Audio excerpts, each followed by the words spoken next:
तीन प्रकार की श्रद्धा का वर्णन है। आहार स्वपि सर्वस्व त्रिविधो भवति प्रिया यज्ञ तथा तथा दानम तेषां भेदमिमं शृणु।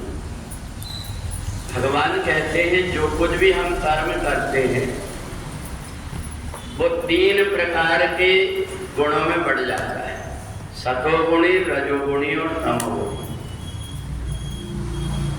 बहुत से ऐसे व्यक्ति हैं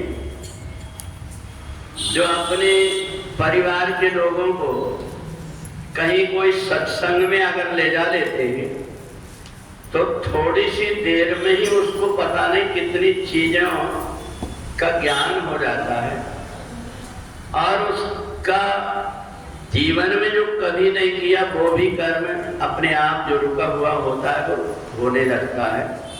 क्योंकि हमारे अपने पूर्व जन्म के कुछ ऐसे कर्म होते हैं जो बीच बीच में जाकर के बाधा पैदा कर देते हैं, पर कुछ ऐसी चीजें होती हैं जो बाधा को दूर कर देती है। अगर कोई व्यक्ति 1-1.5 घंटा के लिए आ जाता है अपने यहाँ पर तो भगवान का अभिषेक करने को भी उसको मिल जाता है, उसको पुराणों की कथा सुनने को भी, कीर्तन भी हो जाता है और सबसे बड़ी बात है गीता का पाठ हो जाता है।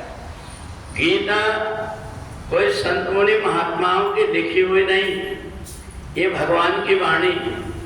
और अपने यहाँ आने वालों से जो पूजा पाठ करने आपके यहाँ आते वो भी बहुत डरते कि पता नहीं हमसे कोई गलती ना हो जाए कुछ पूजा पाठ कराने में, क्योंकि ये करते हैं, इनको पता है।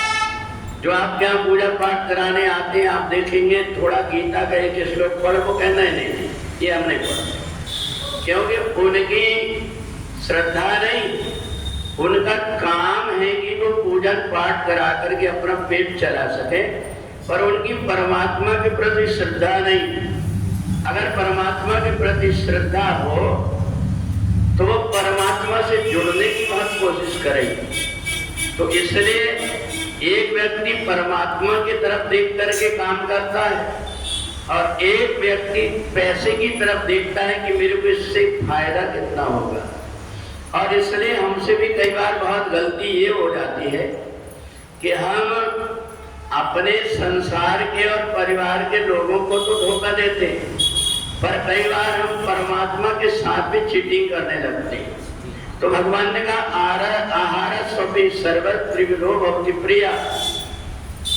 भगवान को निर्मल मन पसंद है और हम भगवान के प्राप्त करने के लिए जब करें तब करें, ध्यान करें, परमात्मा की आराधना करें, एक अलग बात होती है।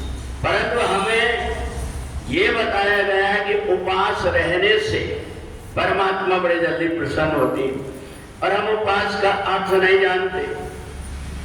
जो व्यक्ति अपने घर में उपास रहता है उससे पहले कह दो कि हम फलाहार नहीं बनाएंगे तो वो कहेगा फिर नहीं रहता। तो इसलिए हम कई बार इतनी बड़ी गलती करते हैं। अगर फलाहार होता है, उपवास में कोई चीज होती है, वो 3 चीजें चलती केवल, कंद, मूल और फल। इसके अतिरिक्त जो कोई भी व्यक्ति कुछ भी खाता है तो ये समझ लो कि वो चीटिंग कर रहा है। उससे अच्छा परमात्मा को भोग लगा करके हर दिन बहुत खाते हैं, वो दिन जितना शरीर चल जाए उतना कर ले। तो ये आहार स्वपि सर्वत्र त्रिविधो भवति प्रिया। भगवान कहते हैं कि ये हमारे मन के अंदर, और इसलिए ऐसी ऐसी चीजें हम उपवास के दिन खाते हैं जो हम कभी सालों नहीं खा पाते। तो इसलिए भगवान ने 17वें अध्याय में 3 प्रकार की श्रद्धा बताया। अगर तुम्हें तप करना है तो 3 ही तो तप है, वाणी के तप है, मन का तप है और शरीर का तप। शरीर से सेवा कर लो, अपने शरीर से किसी को कोई नुकसान ना हो, ये शरीर का तप हो गया। वाणी से ऐसी बात मत बोलो कि दूसरों का हृदय दुख है, ये हो गया। साथ में थोड़ी बहुत झूठ सच बोलना पड़ता है संसार में, भगवान के नाम का जप कर लिए, ये वाणी का तप हो गया। और मन से हम किसी का भी बुरा ना सोच करके, अपने वेदों ने कहा है सर्वे भवन्तु सुखिना, सबकी सुख की कामना करो। इस प्रकार का जिसका तप हो गया वो नित्य परमात्मा की भक्ति में लगा रहता है। और गीता भगवान के पास जाने का ही है। हर गीता के अध्याय में उपनिषद, उप माने पास में, ये जो गीता आपने पढ़े हुए हैं ये परमात्मा के पास में तुमको ले जा देती है। ऐसा लगता है कि हम परमात्मा से बात कर रहे हैं।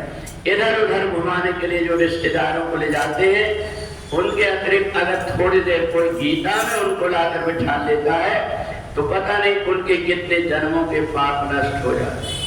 बोले सच्चिदानंद भगवान